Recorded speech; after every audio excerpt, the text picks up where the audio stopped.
Each year, Microsoft Research hosts hundreds of influential speakers from around the world, including leading scientists, renowned experts in technology, book authors, and leading academics, and makes videos of these lectures freely available.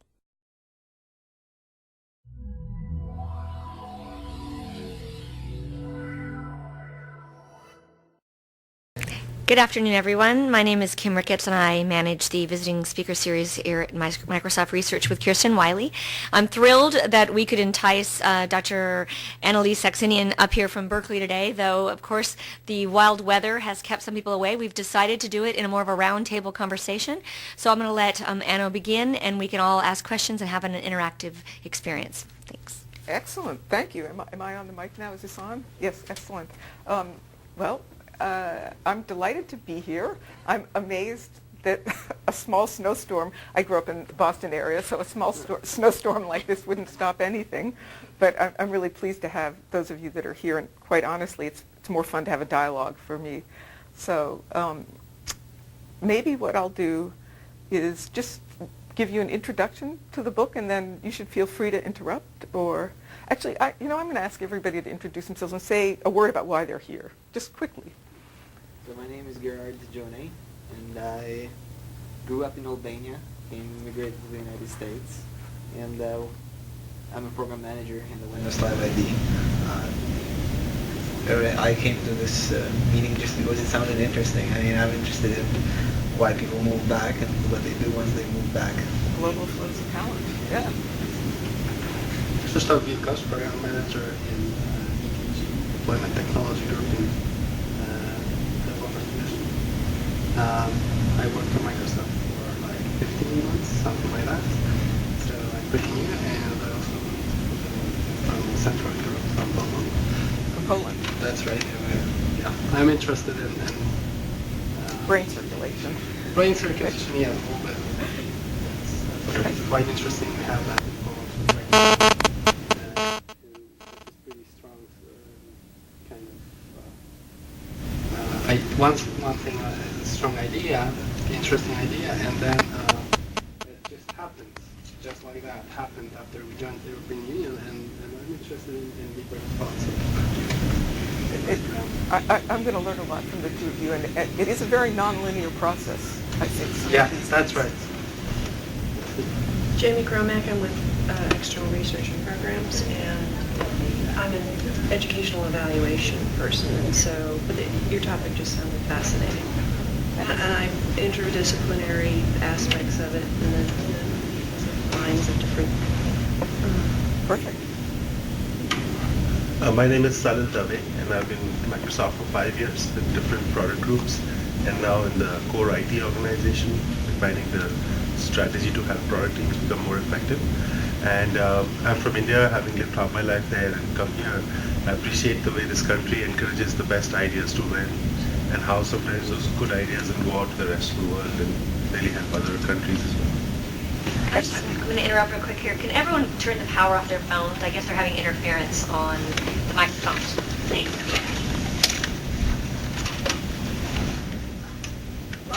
While we harmonize ourselves with it. I'm Maria Langworthy, and I've been at Microsoft about 3.5 years now, and I'm here kind of representing a piece of David Vascovich's organization, the CTO, responsible for the technical culture and the technical community at Microsoft. So I'm very interested in things you have to say about networking, the importance of that, sort of the implications of cross-organizational networking outside of the organization for Microsoft, given our relative isolation out here in the Netherlands.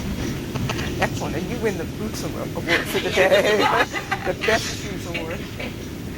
And you got here, so yeah, it must work. I'm Tom McMail. I'm with the External Research and Programs Group. I am focusing right now on research futures and where those are going. I visit Berkeley fairly often, among other places, and this is just a fascinating topic. I'm hearing a lot about multidisciplinary, interdisciplinary, and global interactions, and the whole idea of thinking globally and acting locally is really fascinating. excellent. Harold Javid with External Research and Programs, and in general I'm fascinated and mystified by the upheaval caused by our shrinking world. It is pretty mystifying. I'm Dennis Yule. I work in IT enterprise applications, and I was just interested in the subject, and I'm also dealing with having to collaborate with a group in India, so maybe I'll learn something today. Please speak back in. I'm Marcel Bedard. I'm an industry manager for software as a service. I'm here because I am interested in, I've always been interested in regional economics and how it's evolving. And I'm sitting here because I have to leave early. Okay. I want to make a spectacle. We won't be offended. All right. I'm Glenn Pereira. I'm in the Windows Live area focused on search. And I used to live in Silicon Valley for several years before I joined Microsoft. And I've been following some of your comments. Welcome. Crawford, I'm your head bookseller today, so afterward, if you'd like to buy a book, I'll be back there. I'm Ely with External Research and Programs at Microsoft Research. One of my areas of interest is digital inclusion. How can we bring the power of information and communication technology to the 5 billion people in the world who haven't had the benefit of that revolution, looking at it from the perspective of both advancing the states of the art of technology, but in service of social good, of applications in health and education, microeconomies and environments, disaster mitigation. So this whole notion of globalization, looking at technology both from the periphery and from the core, is of keen interest. It's an area that Anna's going to cover. And I managed the Business Maker series and got to invite Anna here today. So, And we just arrived. let's get our latecomers. I'll start. I'm Josh Vincent. I work on Zune. And I'm interested in this because I'm not from this country, and at some stage I'd like to go home, and maybe this is What's up? Where are you from? I'm from South Africa. Great. Yeah. We're just saying who we are. And I'm Peter Montgomery from the photography department. So I thought I might stop by for a few minutes on to get back from lunch. Welcome. Great to have you here. Yeah. I'm just delighted that anybody made it, given what a ghost town this place feels like. And I'm Nicole Morlika from the theory group in Microsoft Research. And, my interests are in algorithmic game theory, computational economics, and studying like how economic incentives affect the behavior of people in the social system. Excellent, excellent. You know, we have more seats on the inner circle here. Please join us. I guess everyone's introducing themselves? Yeah. Well, I'm Orville McDonald. I'm a lead program manager with Windows Live ID, and I'm here because it looked like an interesting talk. I just found out about it, so I want to go. Great. Welcome. Well, I'm really delighted to be here, and essentially you should feel free to interrupt. I can tell we've got a very international audience and people with experience in many parts of the world, so I'm hoping to learn as much from you as you might learn today. As Maria said, I wrote a book a while back that compared Silicon Valley and the Route 128 area. And essentially what I argued was that they looked like comparable regions at the time, but then in fact Silicon Valley had become much more dynamic and adaptive and innovative. And the argument in a nutshell was that the openness of the boundaries between the firms, the way that information flowed, and the environment that allowed for experimentation and learning within Silicon Valley was a much more adaptive form of economic sort of organization than the firm-oriented system in the Boston area. Tom worked at Data General, DEC, Wang, Prime, all those old guys were really organized in the very inward-looking autarkic model that made it very difficult to shift as technology changed. So it's sort of in technology after technology, firms in that area got outcompeted by the Bay Area. As I finished that, this new research was actually suggested to me by a venture capitalist in Silicon Valley who wrote me a note and said, you know, great book, you got the story right in my opinion, but you forgot one thing, you forgot the immigrants. And the minute that I read that note, I knew that this person was right, because as I had been doing my research, interviewing CEOs and senior managers, I had met more and more Chinese, Indian, other foreign-born senior managers, sometimes entrepreneurs, sometimes CEOs. But it was clear, and I had just had my second child, and I decided I want a small project. I want a small local project. I'm going to count the immigrants in Silicon Valley. And of course, this was in 1996, and nobody really had any idea really what was going on below the surface. And of course, the minute I started to count, there were far more than anybody had expected. And the really interesting story from my point of view was that already in the late 90s, you started to see what I'm calling brain circulation. You saw people who had come to the U.S. as part of the brain drain, come to the U.S. for graduate education, who had been sucked into Silicon Valley in the 70s and 80s, starting to go back home. And it was especially noticeable in Taiwan and Israel. At the time, I actually looked at India and went to India and concluded that there was no brain circulation at the time. And this is the nonlinear part of this, because these things can take off very suddenly. And essentially, one thing led to another, and I started tracking this process of people moving from Silicon Valley back to their home countries and the developmental impacts, and began to develop a new argument about really regional economic development in the global era. Let's see, this is the view from Silicon Valley, but I know that similar phenomena exist up here in Seattle, in other parts of the world, and I don't mean to say that Silicon Valley is the only place it exists. I think it probably is the largest example of this phenomenon that we've at least studied so far. So essentially, the phenomenon that is new is innovation and entrepreneurship in peripheral parts of the world. How do we explain this? And the argument of the book is that the rise of the movement of people, of this brain circulation, has really altered developmental opportunities in the periphery. The model that I follow is the model based on the case of Taiwan. It's a place where this process has been going on for about 2 decades, more than 2 decades now, where you see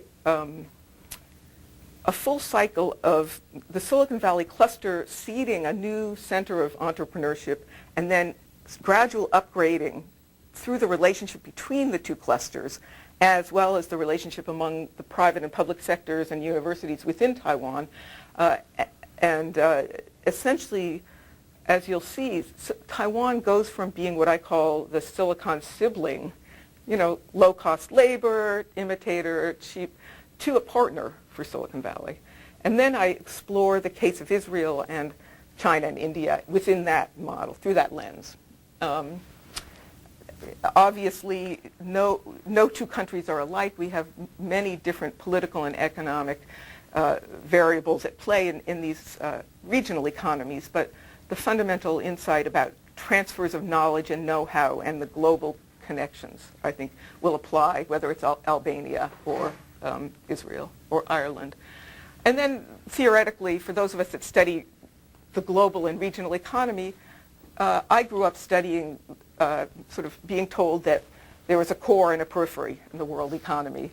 And the forces of the market and politics would reinforce the core and the concentration of technology and skill in the core at the expense of the periphery. And really, many different economic arguments for why this might happen, why you would reproduce core and periphery, and why periphery would have great difficulty breaking out of its peripheral status, all of which seem to be supported by the evidence through most of the post-war period.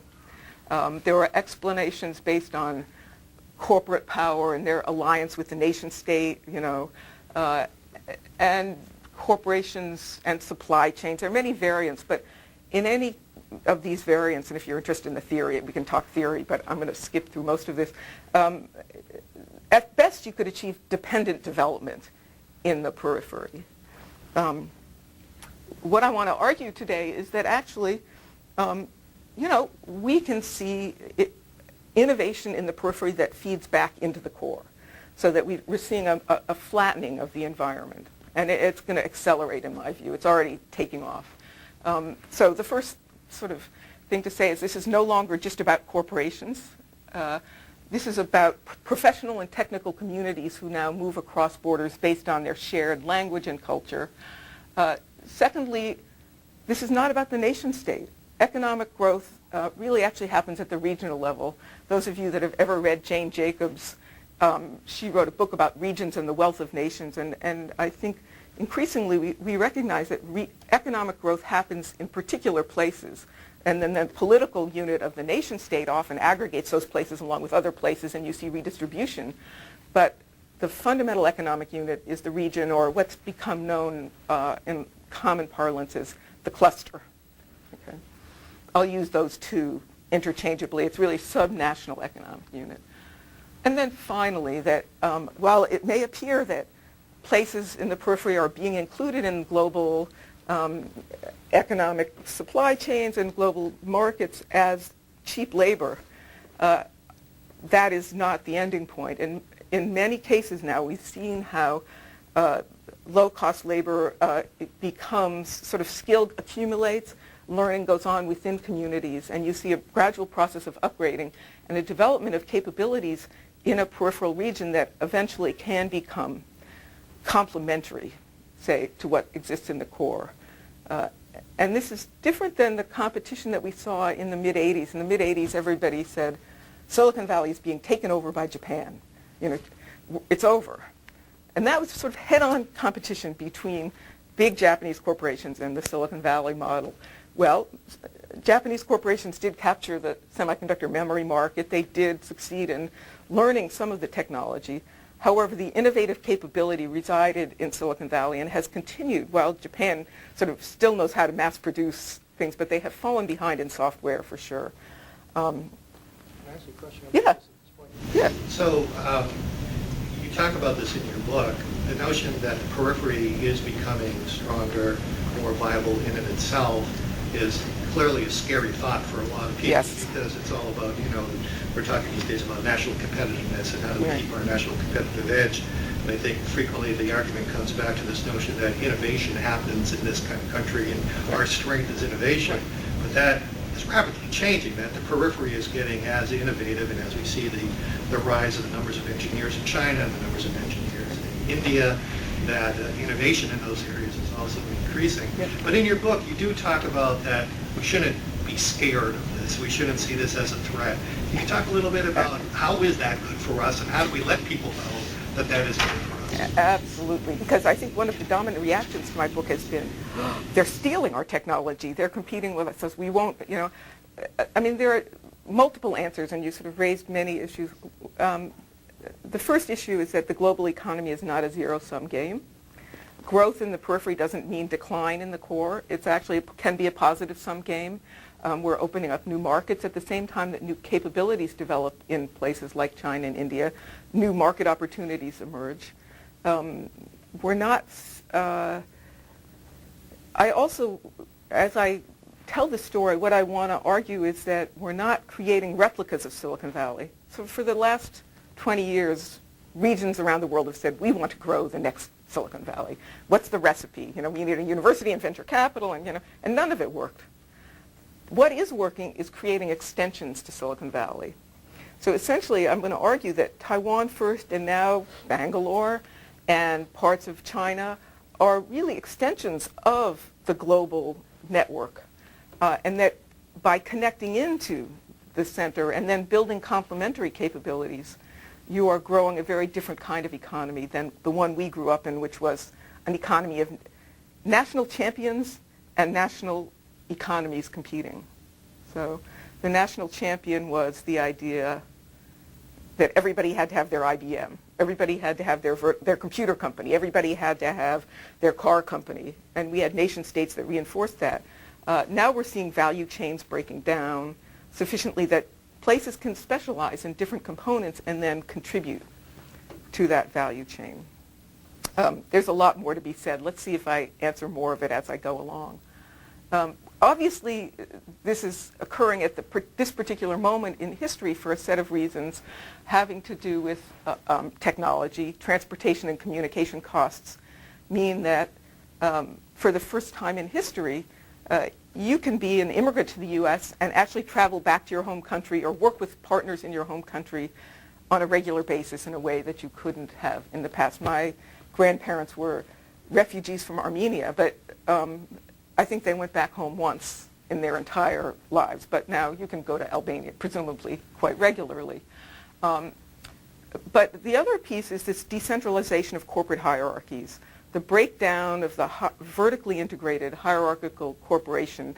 In my book, Regional Advantage, I use DEC as sort of the bad case. But there are many other cases of companies that were really tried to do everything internally. And obviously that doesn't work well in this new environment where technology and markets are changing too fast for any one company to excel in all of those areas. So that what you see is either the Silicon Valley model with entrepreneurial experimentation, or I think the Microsoft model, which is a decentralized big company rather than a vertically integrated hierarchy. And then finally, and again something you all are familiar with, that the evolution of platforms that allow for long-distance collaboration real time allows for many kinds of long-distance collaboration that couldn't have existed in the past. So if you put those together and you think about the movement of people who have come to the U.S. and learned the Silicon Valley, or the maybe say the Western U.S. model, and then choose to go home, you've created the combination of know-how and skill and capability in the advanced world, and they also know the linguistic, institutional, cultural context that they grew up in, be it in Eastern Europe or Latin America or Africa. And that's a real distinctive skill in this global economy, to be able to link markets and skill bases in what was the periphery with the technology from the core and the business connections from the core is one of the most rare assets that you'll find today. And I call these people the new Argonauts as a community. Yeah. It seems to me that the same sorts of arguments could be applied to minority groups within the same region, like women or other minority groups within one region, and then you don't have this like transportation communication cost issue. So, I mean, why didn't all of this happen for these minority periphery groups in the Silicon Valley and U.S.? But so essentially, the way that I'm going to answer this is through the way that I approach the literature. There's a large literature when I came to this about immigrant entrepreneurs or ethnic entrepreneurs. So the Korean grocer, the Indian motel owner, the Chinese, either restaurant or garment factory. The thing that was distinctive about them was that they were marginal enterprises. They did create ethnic self-help networks, but they were always marginal to the mainstream economy. The categorization was Chinatown or Koreatown. They didn't have the skill and capability to actually break into the leading edge technology or global markets. And what's distinctive about this is you have people who have been trained sort of to the leading edge of the technology, who have worked now in global markets, who know how to negotiate the world economy in a different way than the Latino immigrant community, even in Silicon Valley today. I mean, so you should be seeing also a rise of wages and minority-owned businesses in Silicon Valley itself, right? Oh my God, yes. And you have seen this. I mean, this is, I don't call them minority-owned because the minority phrase, but you've seen tremendous, I mean, the way that I came to this was an observation, first off, that a growing proportion of engineers in Silicon Valley were foreign-born, which obviously this is reflected at Microsoft as well, but also the startup, they were starting a growing proportion of businesses in the Valley.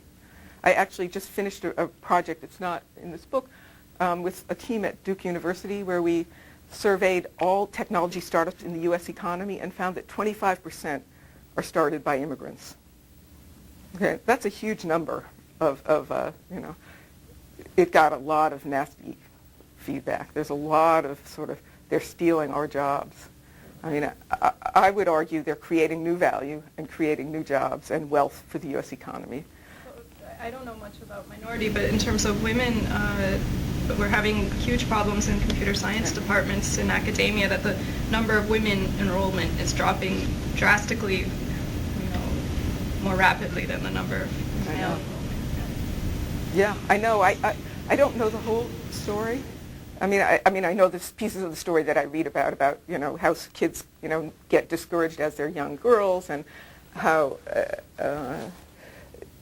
I think that you've seen not only among women but also among males, native-born males. The reason that we've sucked in so many immigrants to U.S. education system and to U.S. engineering programs is partly that we couldn't fill the slots with native-born kids. Now, I'll say one thing, which is that my father was an engineer. He went to MIT. He was a kid of immigrants. It was a very classic thing. They said, be an engineer. It's the way to economic success. You'll make it to the middle class. A lot of my graduate students who are foreign-born, that's what they were told, be an engineer. My brothers, they don't want anything to do with engineering.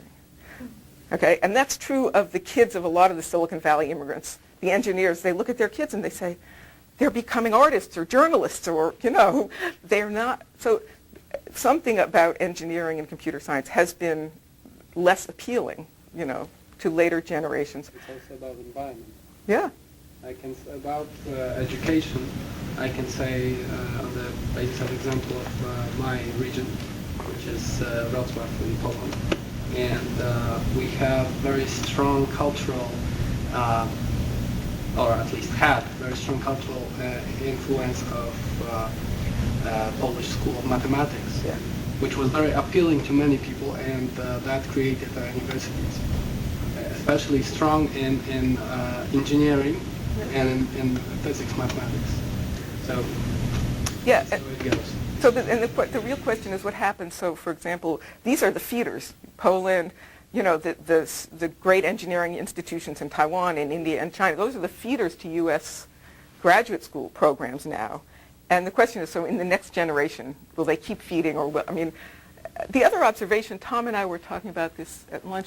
I'm the dean of a school that's trying to be interdisciplinary, multidisciplinary, and we're training people with technical skills but also with social science understanding. The notion is that you need to understand organizations and you need to understand the social structures and the social world that you work in.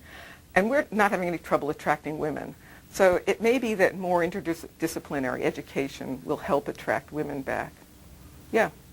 It's interesting you mentioned the thing about the students, the children of engineers or whatever. Yeah. Of course, my own children is the same. They're all going into medicine, but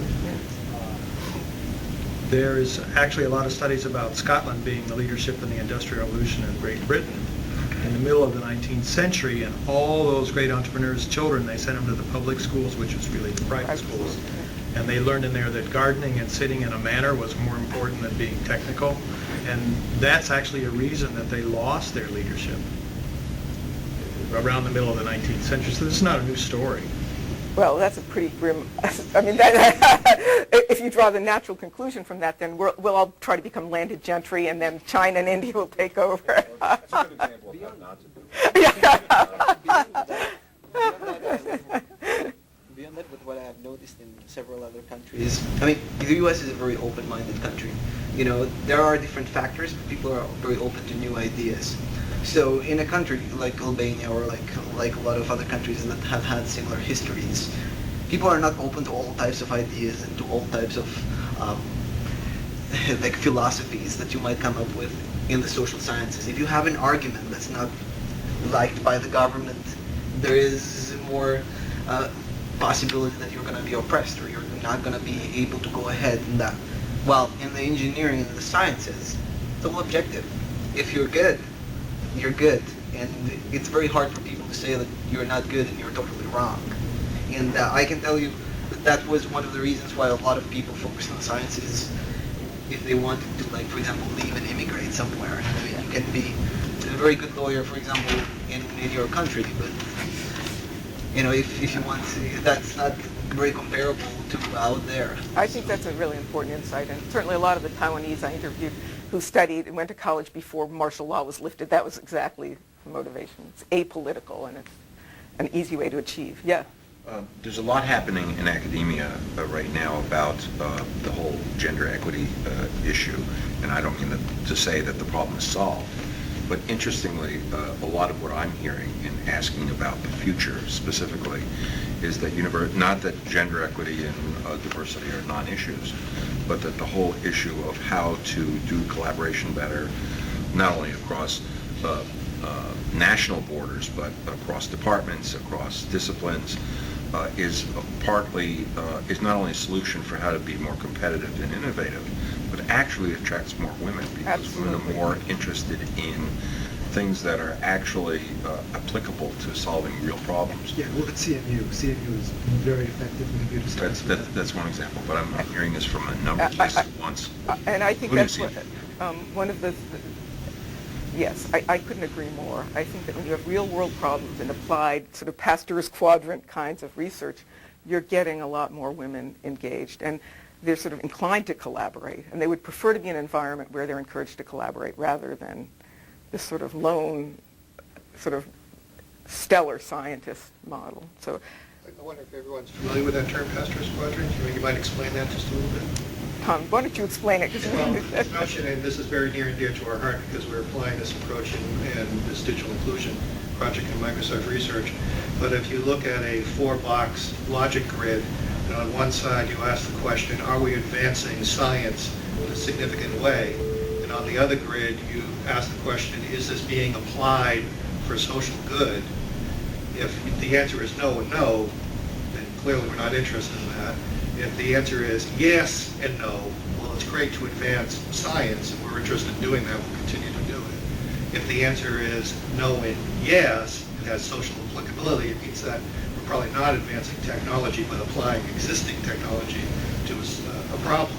If the answer is yes and yes, we're both advancing technology and finding applications for that technology for the social good, then that's the kind of domain that we want to work in, sometimes called Pasteurs Quadrant, with Louis Pasteur as being an example of a scientist who made significant gains in the advancing of technology and had immediacy of the impact for social benefit.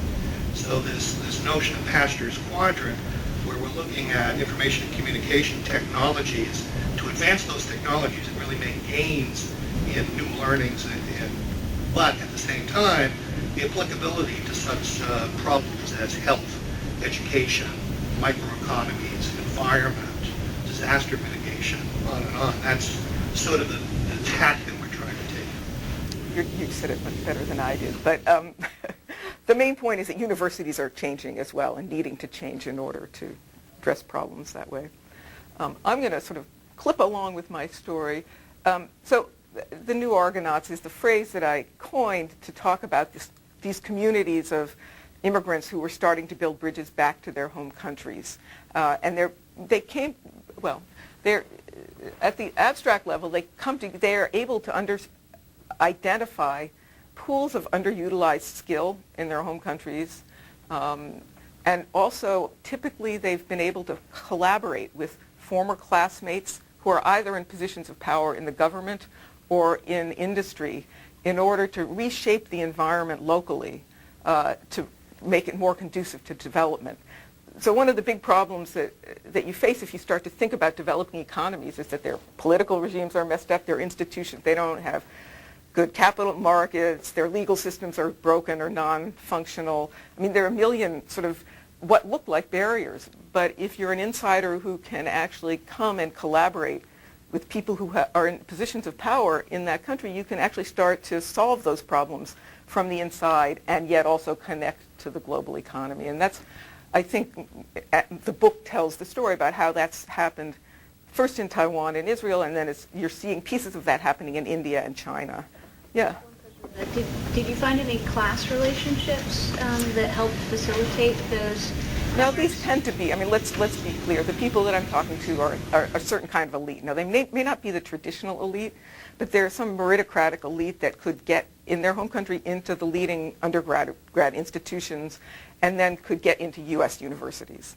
So, you know, people have made observations about different groups, but in general, it's probably middle class. I mean, it's a little bit like Silicon Valley. It's not the traditional elite. It's often middle class people who became engineers to get out of the, you know, sort of their immigrant status, but that they're creating, you know. They didn't come necessarily from families that were politically connected necessarily? Or? No, in fact, often not.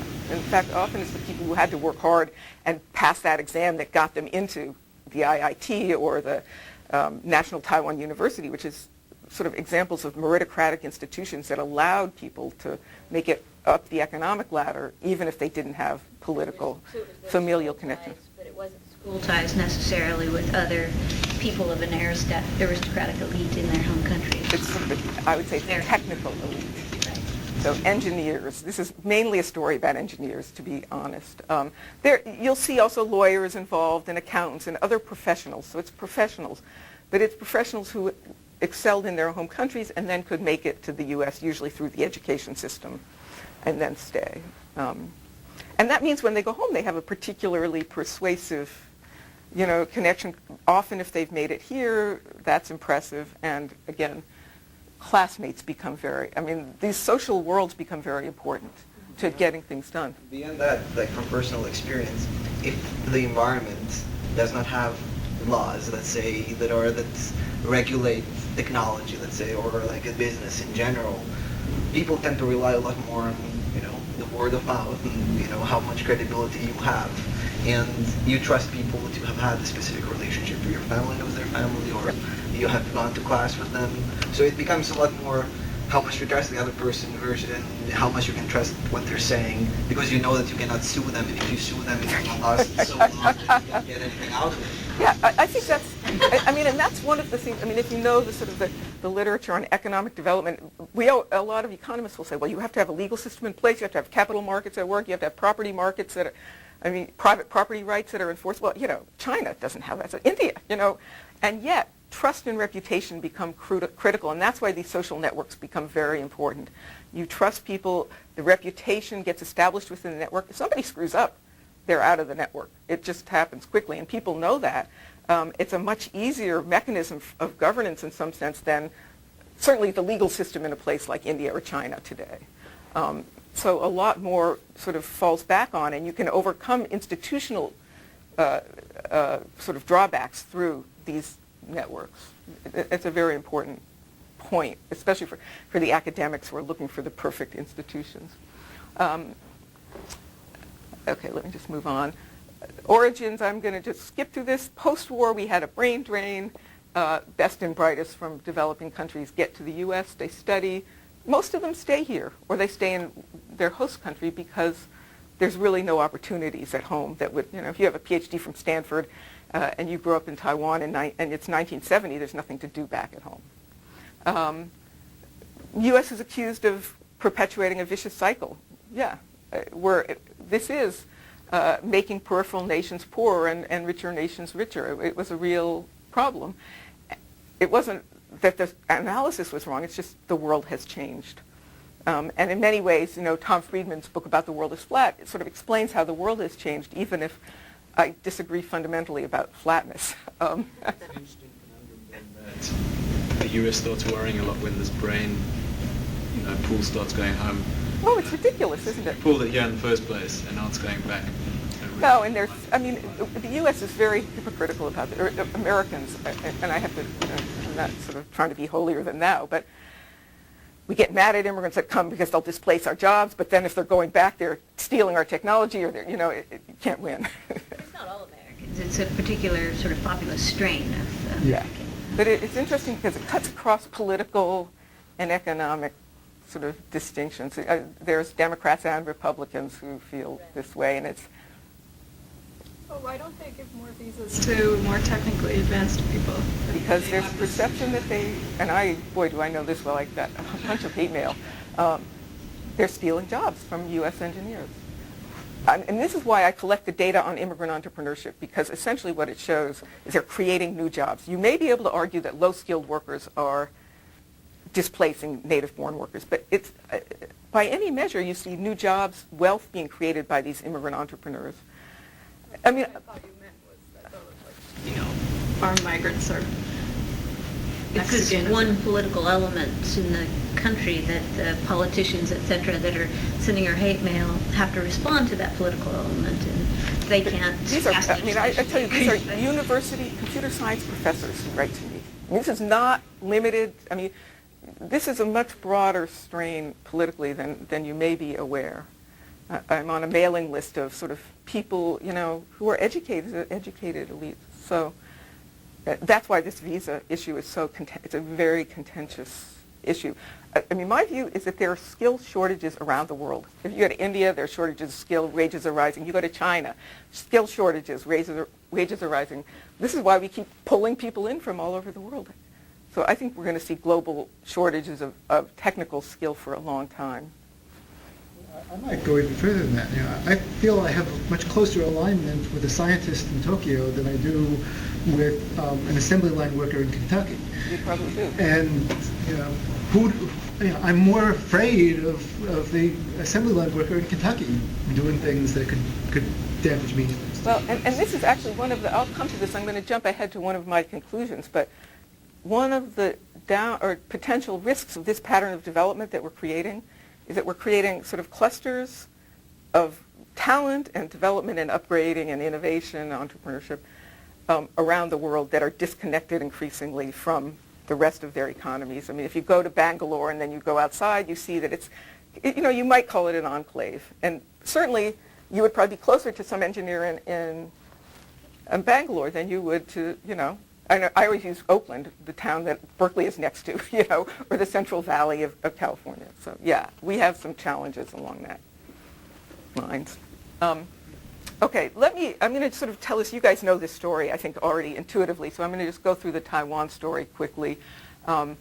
This whole phenomenon started in Silicon Valley by creating shared identities among immigrants. So you saw in the 90s, really in response to what was perceived as glass ceilings, the creation of associations, first of Chinese engineers and then of Indian, and then now you name I don't know about Albanians and Poles, but I will tell you that there's Armenian groups, there's Russian groups, there's French groups. Somehow you're seeing this resurgence of ethnic identities among these engineering communities. It makes sense to me as first-generation immigrants who come to the U.S. and don't actually share the culture, especially since they've come after college. So these are people who come and have really been formed. It makes sense that you would hang out in your free time with people that go to share the same religion, eat the same kind of food, speak the language. You see, in Silicon Valley, I started to observe very quickly, Chinese schools, and all the Chinese immigrants would always sort of socialize while their kids were in school, and they would start talking about startups, as they're hanging out with their kids, or cricket matches, or whatever. So you see a response to a glass ceiling.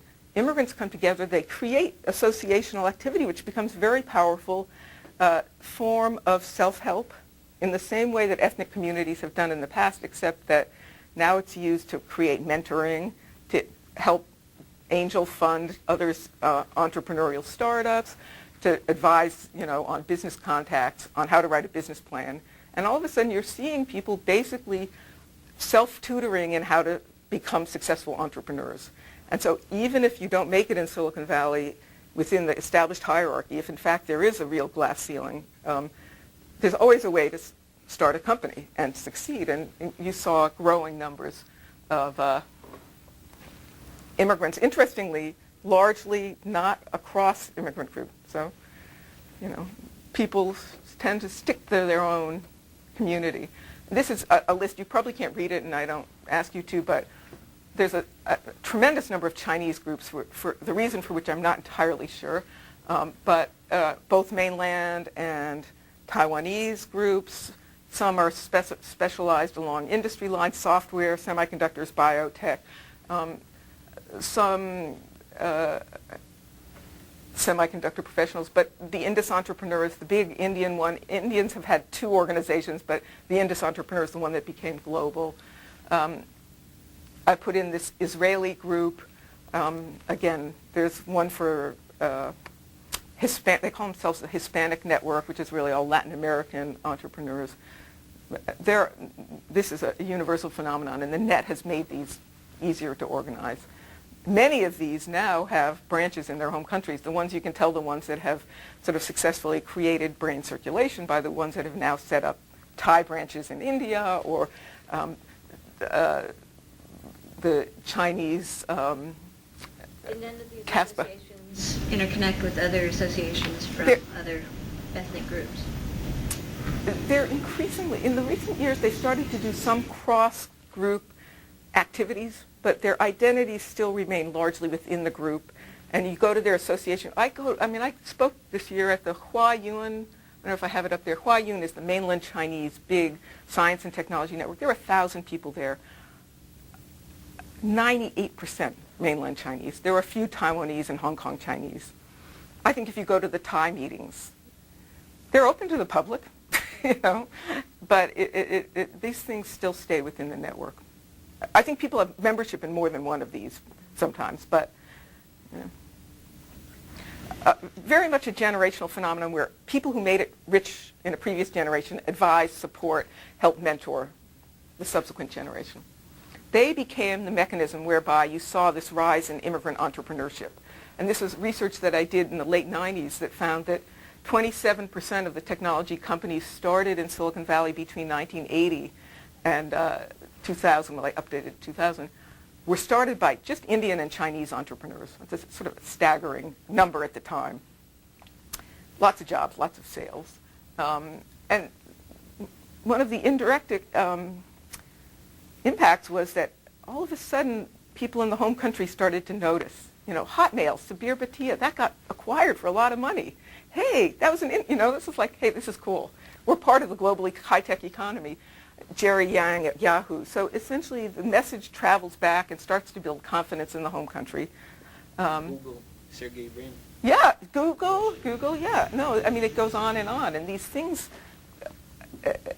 they have some impact here, but they really have an impact in the home country. And I think India is actually the most staggering example of a reversal, although maybe it'll happen in other places.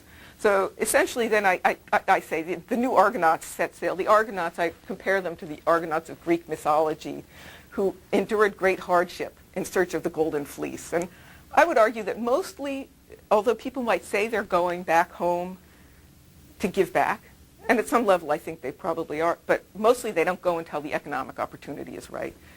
And many people see that they have an economic opportunity that is greater if they go home than if they stay in the U.S. Because of their cultural connections, their political, institutional know-how, they are well positioned to capitalize on opportunities. A lot of Chinese people returned in the last 5 years, 10 years, thinking the China market, I can be the one that serves the China market. So really this is an economic phenomenon. And the Golden Fleece, there is hardship. It's not that people go home and succeed automatically. Tremendous failure, tremendous risk-taking involved with returning home. It's not a piece of cake. We hear about the successes, but, Is it to go home and make money from selling things in their home country or to their home region, or is it to build things in their home country and sell it globally? It differs. So often, in China, I interviewed people in a survey, and there are mixed motivations. But in China, it's more often in Taiwan to build things that will be exported. To build things, in Taiwan to be exported, in China to serve the China market, in India it's to serve export markets. It varies. It's all about what are the right opportunities. That perception of economic opportunity being greater at home, it would depend a huge amount on the buying power locally. Yes, and perceptions of opportunities and institutions, and this is where, I'll show you in Taiwan, there was a key turning point where it went nonlinear, and it had to do with martial law being lifted, the stock market taking off. All of a sudden, a few people went back and made a ton of money. And once a few people make a lot of money, then the word spreads. This is a social network. He did it, I can do it. All of a sudden, it's like, this is the place to go. And so essentially, the associations start building connections. I'm not even going to, this is just telling the story again. Let's go to Taiwan. Taiwan starts in the 70s. Interestingly, the policymakers in Taiwan were largely engineers. They started coming to the U.S. to consult with the engineers in Silicon Valley. In the 80s, they created a set of private-public partnerships that involved upgrading universities, helping build the science park, investing in research, building up alumni associations, building up the ties before, this is well before anybody even thought of returning home. over time, what they're creating is an environment that actually makes the returnees want to go home. And this is the story. So in 1970,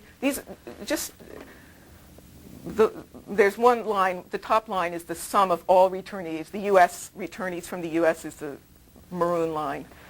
And what you see is starting around 1987, there's a sort of a quantum leap. 1987 is when martial law was lifted in Taiwan, and also Acer went public on the Taiwan Stock Exchange.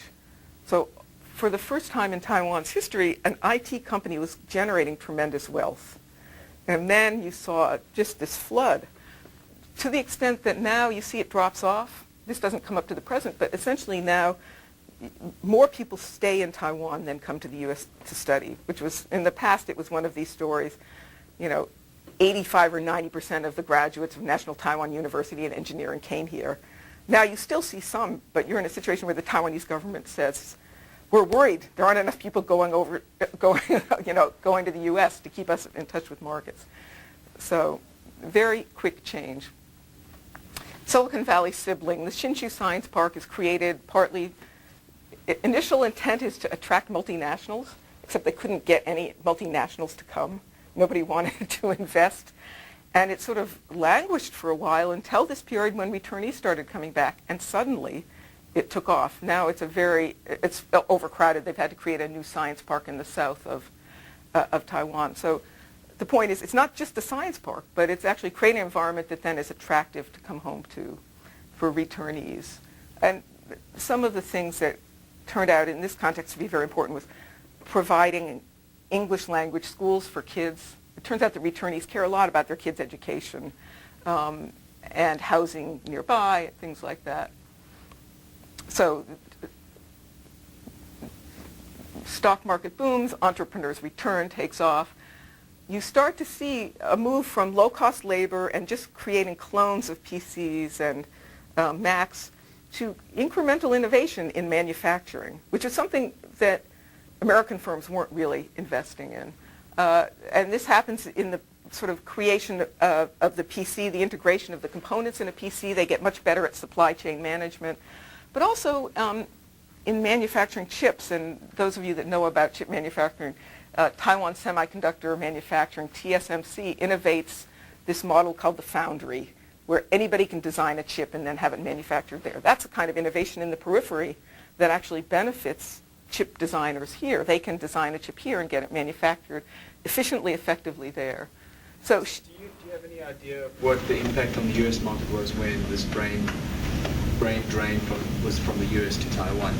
Well, so this happens in a very big growth phase for Silicon Valley. So essentially, the U.S. Silicon Valley, let's just keep it regional, because most of these people are going from, it's going to be a Seattle, a Boston, these are sort of regionally clustered people. They grow and we grow in tandem. Essentially, Silicon Valley grew very fast in the 70s, 80s, and 90s, and now it's slowing down in terms of employment. So they went in tandem, meaning they kept generating jobs here even though manufacturing was being shifted to Taiwan. So Hsinchu matures, I say, from a sibling to a partner. Now they're the best place to do IT manufacturing in the world. Apple has its new iPhone or whatever being made there. Everybody has their stuff made there. And Silicon Valley has to move up the value chain, but it successfully does. And essentially the story that I tell in Regional Advantage and that you see here again, and I think you'll continue to see, is one wave of technology migrates, it gets perfected somewhere else, the U.S. is forced to move up the value chain, they successfully do. The value of a decentralized system is that you can adapt. Even if a chunk of, if the memory chip business goes away, and new people start new companies, people start new ideas, new things. It's a very adaptive system, unlike if you take DEC out of Boston and the whole place just kind of shrivels.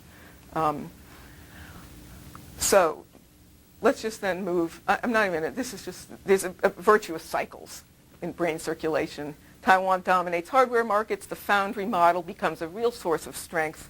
TSMC and UMC, the two leading foundries in the world, they capture 80% of the world market in the 1990s. So not simply low-cost labor anymore, real innovation, real capability building. But then, of course, we know the next chapter, which is that China opens up, and much of Taiwan's capability moves across the Taiwan Straits into Shanghai. And you see another wave of innovation as you create the cluster. There's a cluster first in Guangdong and then in Shanghai of IC and IT manufacturing, where they get economies of scale, they move their suppliers in with them. So you get, again, another link. You have the Silicon Valley, Taiwan, and now Shanghai connection, and direct from Silicon Valley to Shanghai. So this is the period then when you start to see mainlanders return to China. They say, wow, China's opening up. I didn't get to go to Taiwan, but I'm going to go to China. And so now you have this triangle sort of chip connection, if you will, or IT manufacturing connection, where entrepreneurs return directly from Silicon Valley, or they build teams that take in capital or skill from Taiwan, Silicon Valley, and China. And very dynamic sort of process. Hsinchu is forced to move up the value chain. Okay? Taiwan sees its manufacturing base move out from under it. They have to start developing their own brands, doing more design, more value added. They have succeeded. They're always crying wolf. They're always saying, oh my God, the sky is falling. But American companies keep adding R&D labs to Taiwan. They have not, fallen behind. They continue to grow. So there's Silicon Shanghai. If those of you who haven't been to Shanghai lately, it's kind of an amazing environment. A lot of now returning in what I call cross-regional firms that have R&D in the U.S., development in China, manufacturing in China. It's still not a cluster that has matured in the way that Taiwan has. All sorts of institutional problems. Anybody who's tried to do business in China, capital markets, venture capital industry is very immature, whereas in Israel and Taiwan now they're very sophisticated. Severe shortages of talent, obviously a political environment that's complex, especially for outside firms. And a real, interesting dynamic in China, where you have a domestic national champions, legend, companies that are spawned by the government and the government supports to be successful, and then these very dynamic Silicon Valley returnee companies. And that's not clear, which is going to win in that. You've got an entrepreneurial bottom-up kind of phenomenon and a state-supported, phenomenon. And those two things are kind of colliding in China right now, and I don't know where that will go. Bangalore, Silicon Valley. This happens in roughly the same period. As the U.S. hits a technology recession in 2001, you start to see people returning in much larger numbers. A slightly different trajectory. India has a collection of domestic software services companies that are very successful starting in the 70s and 80s, doing low value added coding, maintenance, Y2K. Their tremendous success, they take off, they get a reputation in the U.S.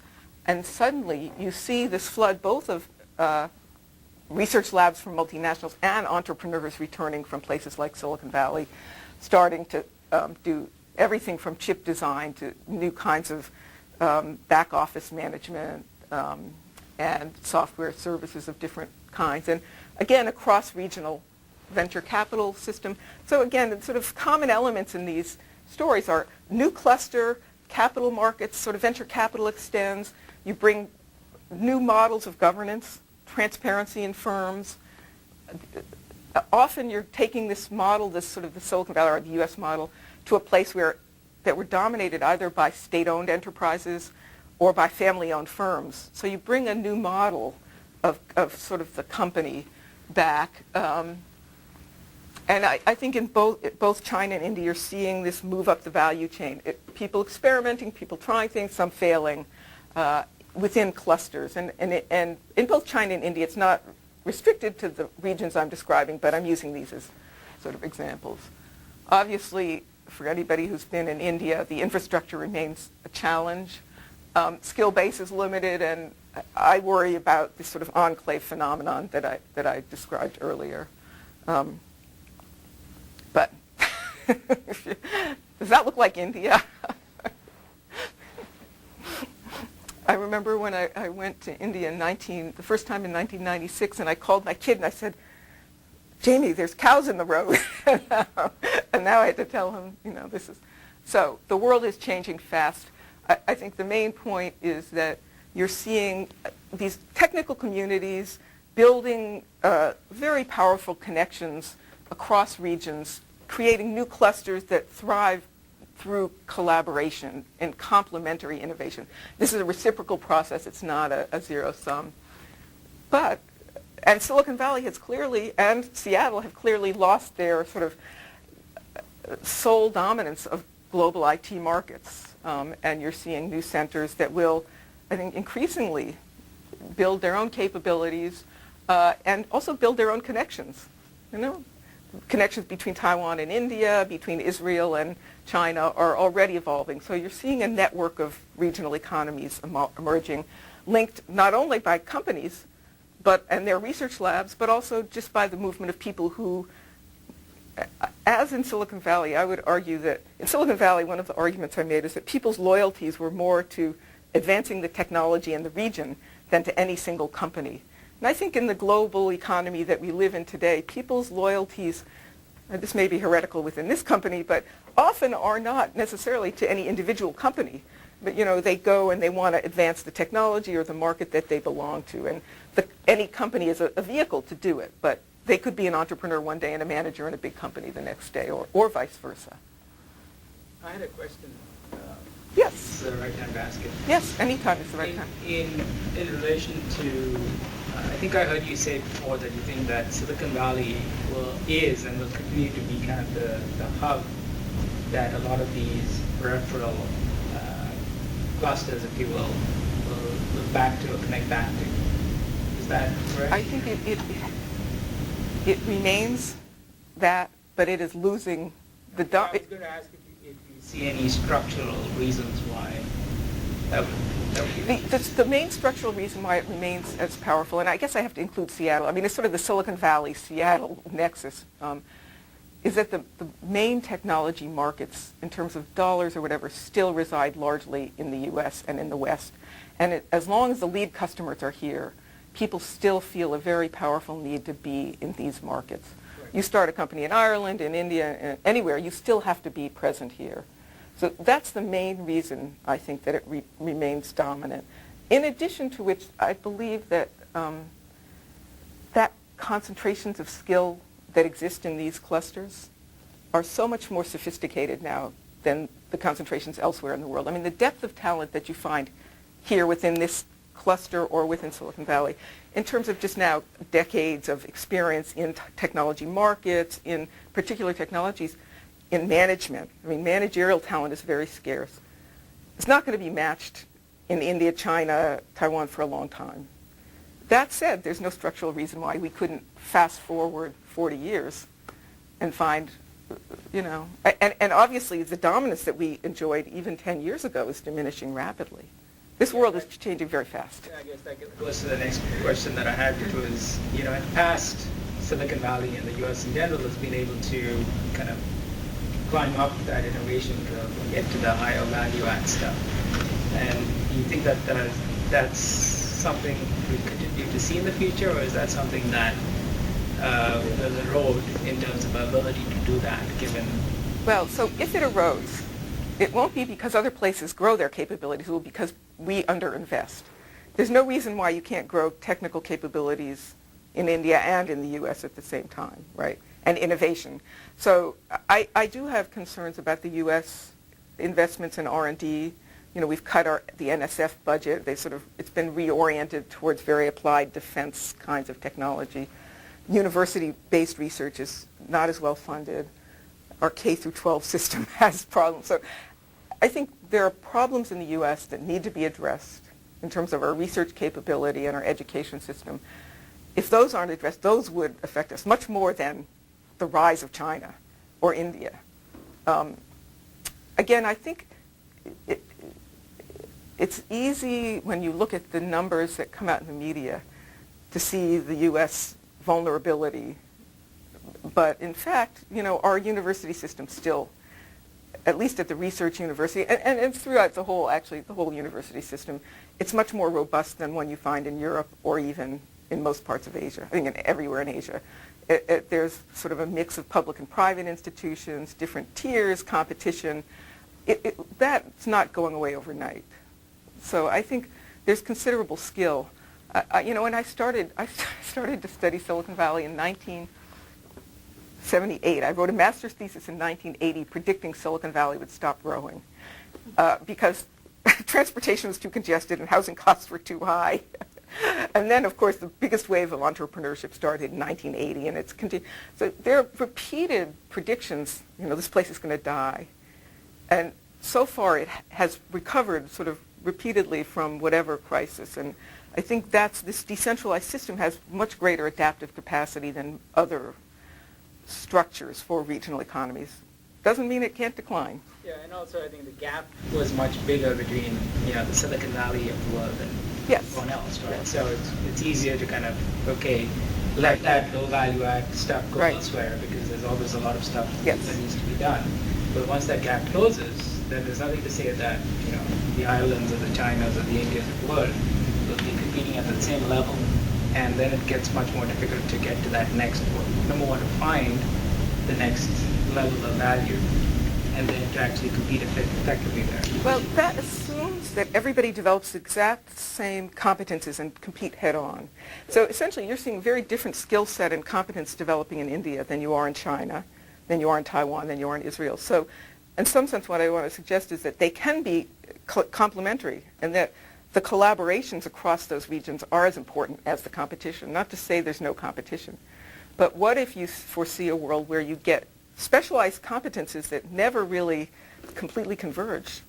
Again, if we go beyond the national champion model where everybody has to have their own top to bottom, soup to nuts, semiconductors, PCs, internet, everything, then you can see a more integrated global economy where certain places have different capabilities. And you can deepen those capabilities for a long time.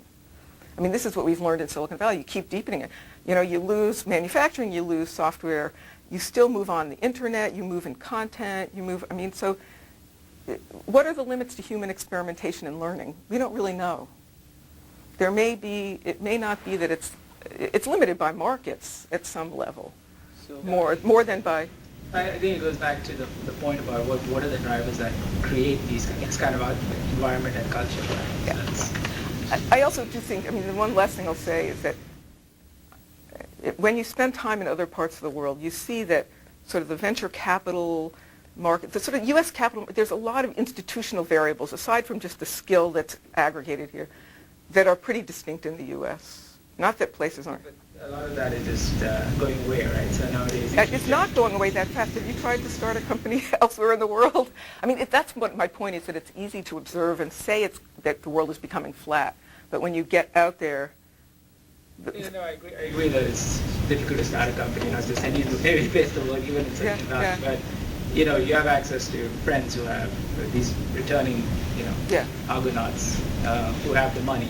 And as long as you have the relationship, you have a good chance of getting some of that money, or even some of the... Capital is not the constraint entirely, though, A heck of a lot of it has to do with the customer and what level of innovation the customer is at. And because if you're saying that the major markets for technology are still the United States and Western Europe, whoever is the fastest innovating customer, the companies and regions that have the closest tie perhaps with those customers, and right now there's cultural, historic, all kinds of advantages between American-based firms and American-based customers that are going to be it's not overcomable, but those are, but I think we should also be paying attention to who are the fastest innovating customers, because that's where our innovation comes from. I agree. I'm just looking at it from a slightly longer term perspective and trying to think about what's going to happen in 20 years. Yeah. I would say maybe in 50 years you'll see parallel. I don't see any parallel capability in China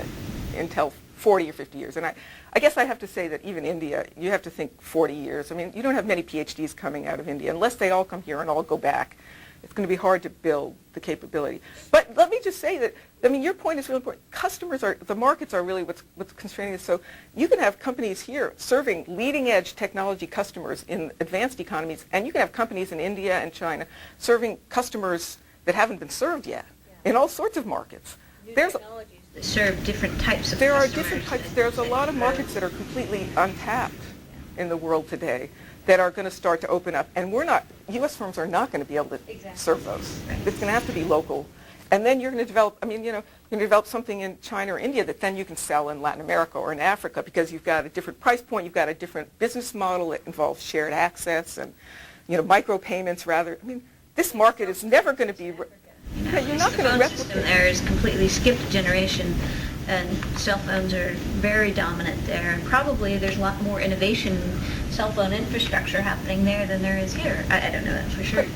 And certainly we're seeing agricultural innovation percolate up from peripheral places that will be shared there probably if it ever comes back to the U.S. So I guess I'm saying open your minds. It's going to change a lot in a lot of ways, and the market's not important. Taking the perspective of a policymaker, we have that boom happening in Bangalore. How can we make that happen in Florida or like wherever somewhere else in the United States? I guess because I think that's the perspective that I've seen a lot of people say, okay, we can both grow. Why don't we take all the growth within one country like the United States? If this is the place where the customers are, where most of the customers and markets are, and where most of the capital is, what's there that cannot be here, and what's there that cannot be stimulated here? Okay, so essentially the thing that characterizes all these cases that we've seen that have linked into this network are they have untapped skill. So there's a lot of sort of skill lying around in India that was being underemployed, and they are tapping into the global market, so they're actually able to move in at a low value point and then move up the value chain. The challenge for Kansas, Florida, I often hear this about European countries too, is relatively high cost labor, even skill. So you can't move in at a low value, a low cost and move up the value chain. You have to, and often you don't find the skill. So the skill, essentially, if you're training PhDs, they're migrating to where? Seattle, Silicon Valley, Boston. The engineers are not in Kansas. So there's a problem.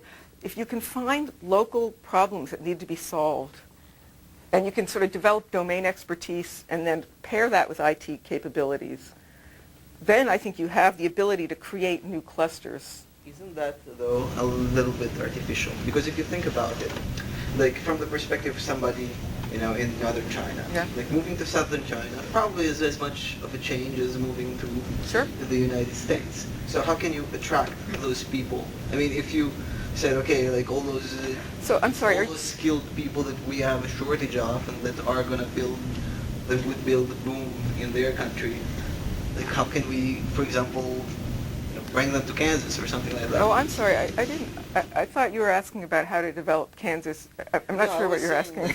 Okay, there is a specific there are specific conditions that have stimulated the boom. Let's say in Bangalore or like Taiwan or wherever it is. Like how can those specific conditions, if we understand what they are, like be stimulated in different so I don't. Claiming that Kansas is more like northern China than southern China? I'm not sure what you're saying.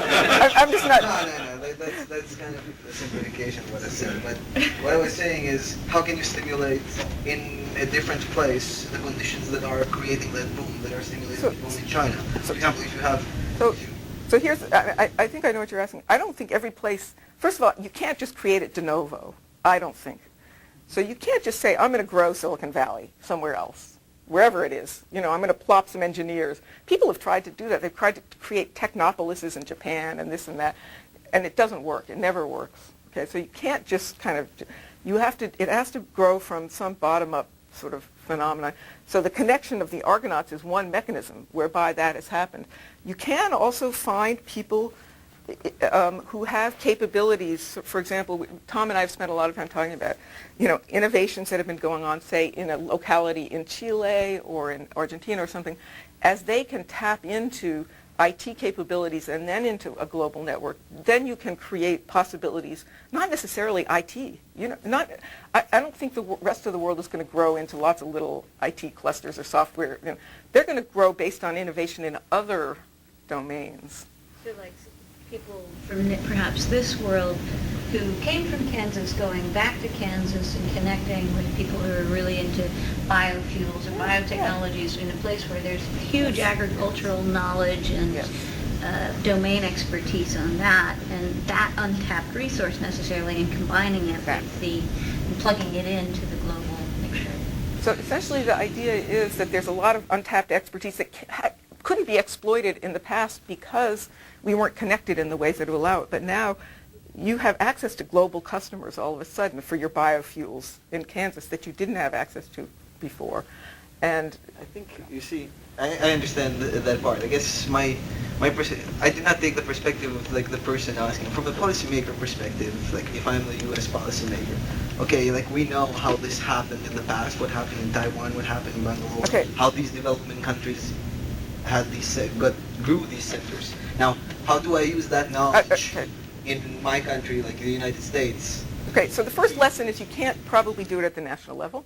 You have to support local partnerships or these cluster kind of things, either state or even, I would say, sub-state level partnerships around different capabilities, or sort of that you're creating this local know-how, and then as a public sector, essentially you want to work closely with the private sector.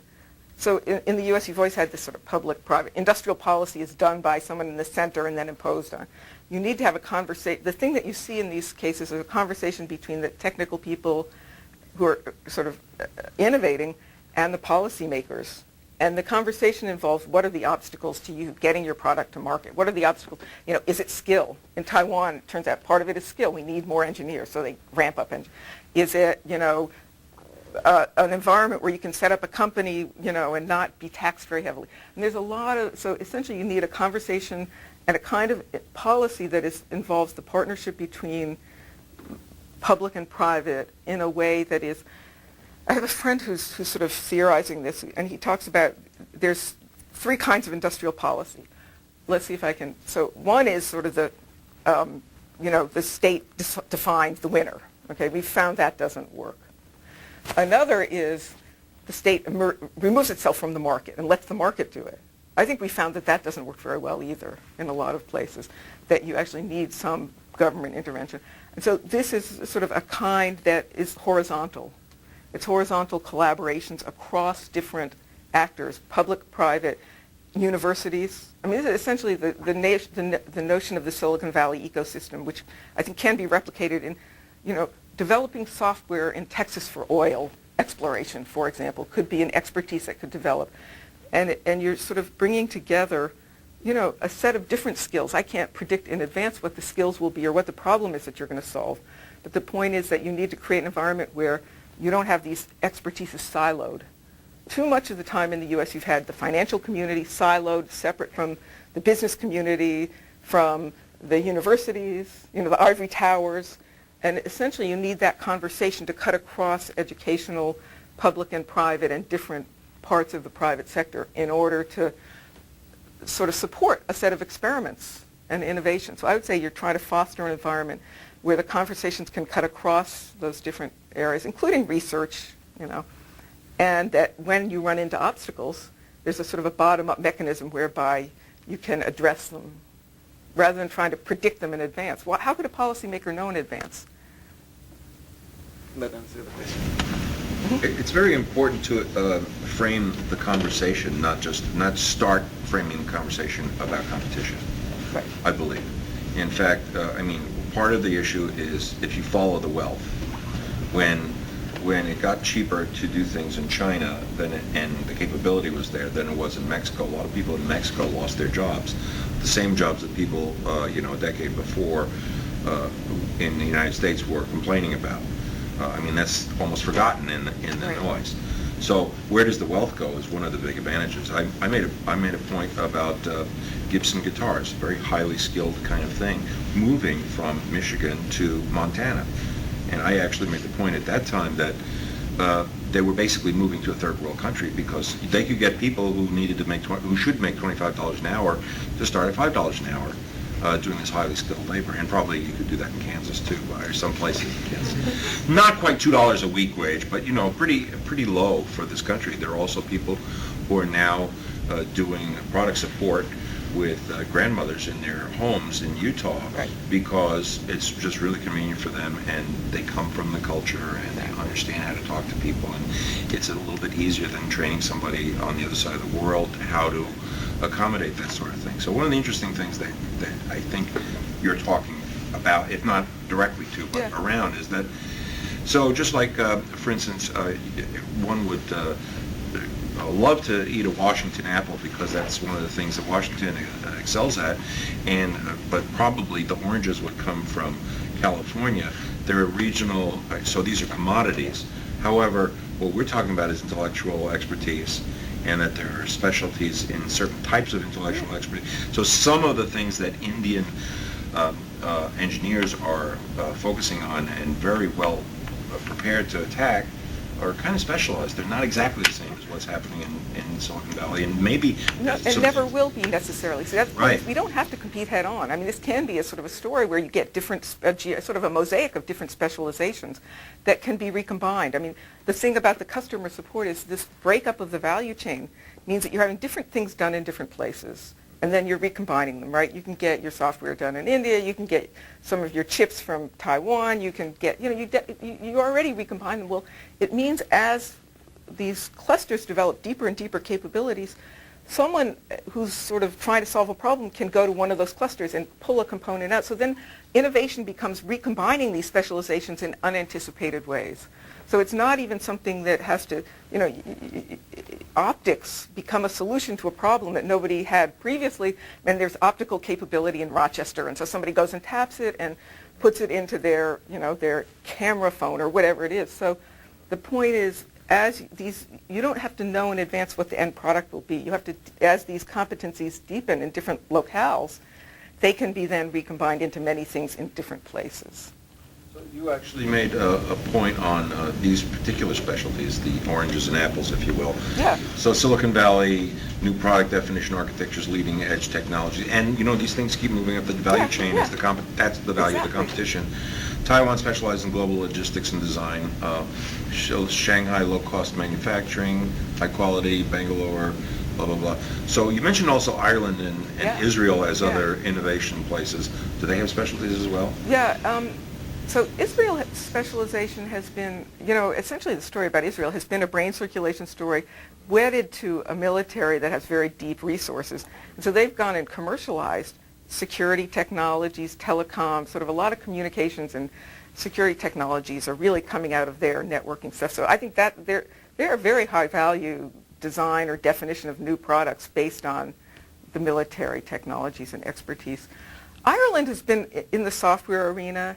And Ireland, I didn't put it in my book. I put it in a footnote because I think piece of the Irish story is absolutely brain drain and brain circulation.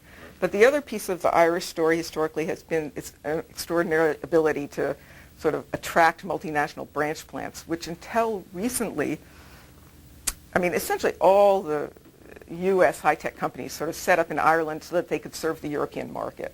Because the taxes were low, wages were cheap, and you got a very easy access into the EU markets. I think increasingly you're going to see them move up the value chain because of the competition from India and China, and that they're going to begin to innovate in software-related areas, although I haven't studied it as much. And there is I have a graduate student who studied Ireland and actually is teaching back there now, and he studied the software cluster. And so there is some in Dublin, there is a software, and there's some, it's not on the scale that you see, in other parts of the world necessarily. I'm going to have to kind of cut off questions here. I think this was a really fun way to do it. I thank you all for coming and having this conversation. Anna's going to be here signing books for you if you'd like to buy a copy of the new Argonauts and ask your question individually. I think you've got another meeting with Maria a little bit afterwards, and then back to the airport. Thank you so much, Kim. Yes. Fun conversation.